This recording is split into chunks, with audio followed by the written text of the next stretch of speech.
చూపిస్తాను మీకు. అంటే ఏంటన్నా తెలియని వాళ్ళ గురించి. వెహికల్ మొత్తం స్టాండర్డ్ ఉన్నది, మొత్తం అప్రాన్స్ మీదనే ఉంటది. ఓకే, మనకు లెగ్స్ ఎట్లా ఉంటాయో వెహికల్ కు అప్రాన్స్ అట్లా ఉంటాయి. మళ్ళీ పిల్లర్ అంటే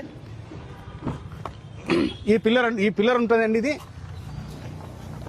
ఇది పిల్లర్ ఉంటది. ఈ రిబిట్స్ అనేటివి ఉంటాయి కదా, ఈ రిబిట్స్ కంపల్సరీ చెక్ చేసుకోవాలండి. మనము ఒక్కసారి యాక్సిడెంట్ అయిన తర్వాత ఈ ఒరిజినాలిటీ రావు. ఎంత చేసినా గానీ, ఎంత ఎక్స్పీరియన్స్ పర్సన్ చేసినా గానీ ఆ ఒరిజినాలిటీ అనేది రాదు మనకు.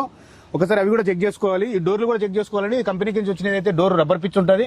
మీరు చేంజ్ చేసిన తర్వాత కొత్త డోర్ షోరూమ్ కింద తెప్పి చేసినా గానీ ఈ రబ్బర్ పిచ్ అనేది ఉండదు. మీరు ఒకసారి అబ్జర్వ్ చేయండి. మీరు ఏదైనా వెహికల్ తీసుకుంటే మీరు ఒకసారి అబ్జర్వ్ చేయండి. అదే విధంగా మీరు ఎక్కడ మన దగ్గరికి వచ్చినారంటే, ఎస్వీఎం కార్ కేర్కి వచ్చినారంటే, మనం మెకానిక్ పరంగా మొత్తం అన్ని చెక్ చేసిన తర్వాతనే మనం సేల్కి పెడతామండి. ఇలాంటి మనం యాక్సిడెంట్ వెహికల్స్ అసలు బెటర్నే పెట్టాము. మీరు వేరే దగ్గర ఏమవుతుందంటే, మీరు ఒకసారి వెహికల్ చెక్ చేసుకొని తీసుకోండి అని చెప్తారు. మన దగ్గర అట్లా ఉన్నదండి. వెహికల్ ని చెక్ చేసిన తర్వాత కస్టమర్ సాటిస్ఫై అయిన తర్వాతనే మనం వెహికల్ ఇస్తాం, డెలివరీ ఇస్తాము.